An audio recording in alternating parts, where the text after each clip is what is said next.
Dear students, अगर आप भी जेई कप काउंसलिंग 2026 में पार्टिसिपेट करने जा रहे हैं तो आज का ये वीडियो आपके लिए बेहद बेहद बेहद इम्पॉर्टेंट होने वाला है। एक भी सेकंड के लिए इस वीडियो को स्किप मत करिएगा।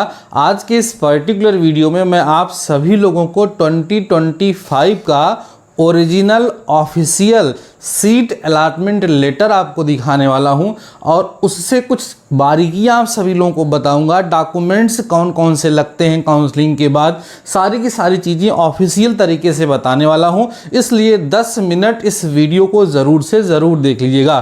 चलिए वीडियो को स्टार्ट करते हैं। उसके पहले आप सभी लोगों से एक रिक्वेस्ट है कि अगर आप चैनल पर नए हो तो सब्सक्राइब कर लो, क्योंकि यहाँ पर आपको काउंसलिंग से रिलेटेड सारी अपडेट मिलेगी। साथ ही साथ आपके सेमेस्टर की क्लास भी यहाँ पर मैं आपको प्रोवाइड कराऊंगा फ्री ऑफ कॉस्ट। आइए वीडियो को स्टार्ट करते हैं। आप देख पा रहे होंगे ये तो थंबनेल है। मैं चलता हूं अपने मेन पेज पर और आपको दिखाता हूं कि जो ऑफिशियल अलॉटमेंट हुआ था लेटर का वो किस तरीके से है और उसमें क्या क्या चीज़ें आपको समझनी है, जाननी है, सीखनी है, जो फ्यूचर में आपके लिए हेल्पफुल साबित होगा।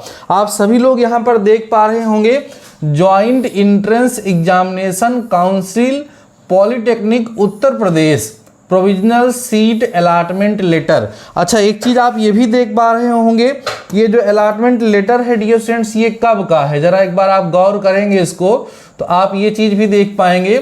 आप देखिए ध्यान से, ये 2025 का प्रीवियस ईयर में मेरे एक स्टूडेंट ने काउंसलिंग कराई थी, तो हमने सोचा कि इसके माध्यम से आप सभी लोगों को सटीक जानकारी दी जाए। अब यहाँ पर आप देखोगे तो यहाँ पर तो सारी पर्सनल डिटेल लिखी हुई है जिसके बारे में आपको कुछ भी जानने की ज़रूरत नहीं है। यहाँ आप देखेंगे राउंड, किस राउंड की काउंसलिंग में इनको कॉलेज अलॉट हुआ था, तो सेकेंड राउंड की काउंसलिंग में इनको कॉलेज अलॉट हो गया था और इनकी जो रैंक थी वो 21,937 थी। ठीक है ना। इन्होंने जो कॉलेज वगैरह सेलेक्ट किया था उसमें से इनको तथघाट Gautam Buddha government polytechnic, Shravasti government polytechnic इनको मिला था। इन्हें कंप्यूटर साइंस एंड इंजीनियरिंग चाहिए था, वो इनको मिला था। ठीक है ना। और ये रैंक के हिसाब से स्ट्रीम ग्रुप ए के अकॉर्डिंग इन्होंने अपना काउंसलिंग कराया था। तो इसी तरीके से जब आप लोग काउंसलिंग कराएंगे तो आपको सीट अलॉटमेंट का लेटर इसी तरीके से आप सभी लोगों को मिलेगा और फ्रीज और फ्लोट करने के बाद आपको जो पेमेंट वगैरह करना है वो पेमेंट आप लोग करेंगे।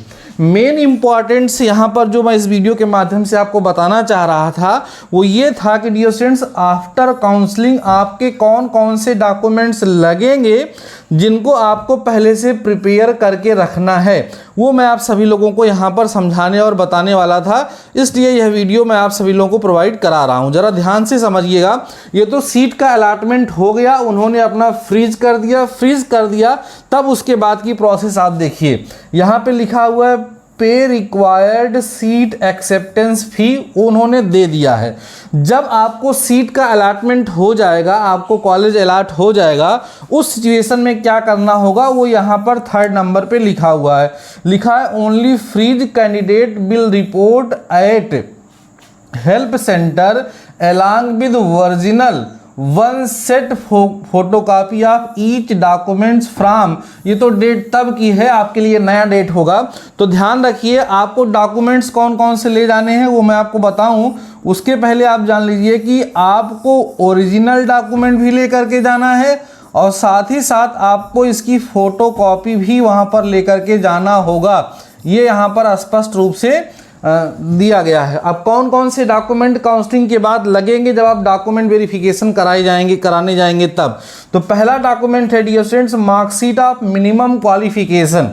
जैसे आपने ग्रुप ए के लिए अप्लाई किया था तो मिनिमम क्वालिफिकेशन उसके लिए क्या है, 10th पास आउट है, तो आपके पास 10th पास आउट की मार्कशीट सर्टिफिकेट वहाँ पर होनी चाहिए। अगर आप 10th से ज़्यादा आपकी क्वालिफिकेशन है तो आप 12th की भी ले जा सकते हैं, लेकिन मिनिमम क्वालिफिकेशन की जो मार्कशीट और सर्टिफिकेट वो आपको चाहिए होगी। दूसरे नंबर पर होगा सर्टिफिकेट ऑफ मिनिमम क्वालिफिकेशन, तो मैंने एक साथ बोल दिया। अगला जो डॉक्यूमेंट वो होगा category certificate EWS OBC SC ST if required.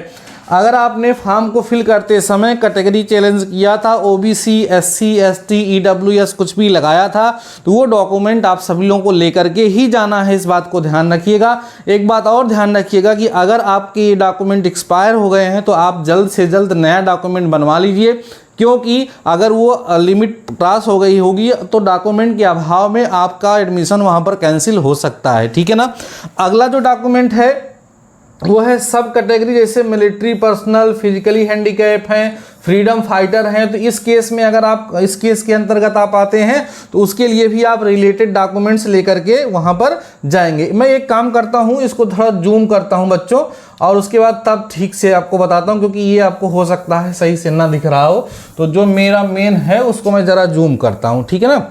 इसको जूम करता हूँ मैं, और उसके बाद तब आपको यहाँ पे थोड़ा सा दिखाता हूँ कि डॉक्यूमेंट्स कौन कौन से यहाँ पर लगने वाले हैं, ठीक है।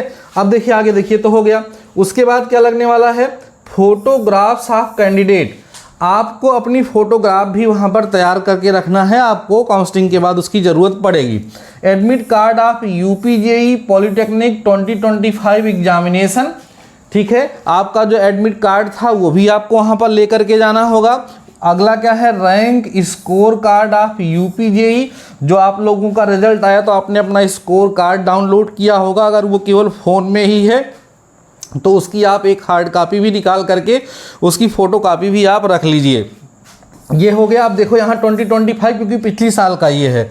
After successful verification of documents, deposit remaining fee of allotted institute which your allotted seat will be cancelled and you will not be considered in the मतलब वहाँ पर एडमिशन कह रहे हैं कि कैंसिल हो जाएगा अगर आप समय पर नहीं पहुँचेंगे तो, ठीक है। अगर आप वहाँ समय पर नहीं पहुँचते हैं तो उस सिचुएशन में इनका कहना है कि आपका एडमिशन कैंसिल हो सकता है। तो समय से बाकी बची हुई फीस आप कॉलेज में जा करके क्या करेंगे, सबमिट कर देंगे, ठीक है ना। तो ये काम आप लोगों को करना है। मेन जो उद्देश्य हमारा ये था वो मैं आपको ये बताना चाह रहा था कि आपको क्या करना है, किस तरीके से काउंसलिंग होती है, किस तरीके से सीट का अलॉटमेंट होता है। जब काउंसलिंग स्टार्ट होगी, जब आपको सीट का अलॉटमेंट होगा तो इसी तरीके का आप लोगों को एक वहाँ पर डॉक्यूमेंट मिलेगा, उसमें सारी चीज़ें मेंशन रहेंगी, ठीक है ना। अब यहाँ पर जो मेन डॉक्यूमेंट्स हैं उनको भी मैं बताना चाह रहा था, तो वो भी मैंने आपको बता दिया। देख लीजिए कितने डॉक्यूमेंट्स हैं, ये 1 2 3 4 है ना, 5 6 7 डॉक्यूमेंट्स की बात यहाँ पर की गई है।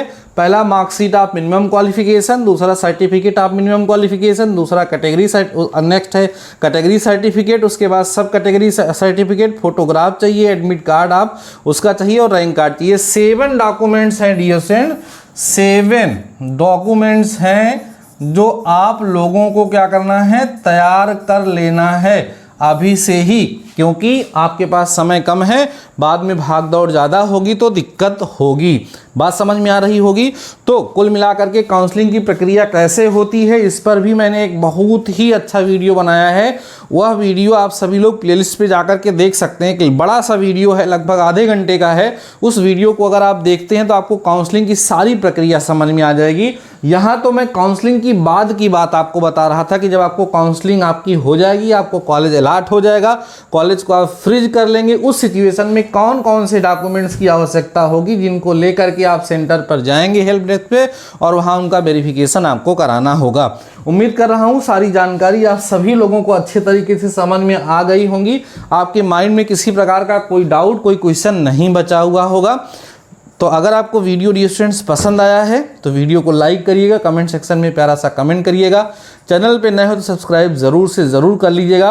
अगर काउंसलिंग से रिलेटेड आपके माइंड में किसी प्रकार का कोई डाउट है, कोई क्वेश्चन है तो आप कमेंट सेक्शन में कमेंट करके पूछ सकते हैं। मैं आप सभी लोगों की मदद ज़रूर से ज़रूर करूँगा। बाकी आज के इस वीडियो में बस इतना ही। मिलते हैं नेक्स्ट वीडियो के साथ, नेक्स्ट टॉपिक के साथ। तब तक के लिए शानदार रहिए और पढ़ते रहिए।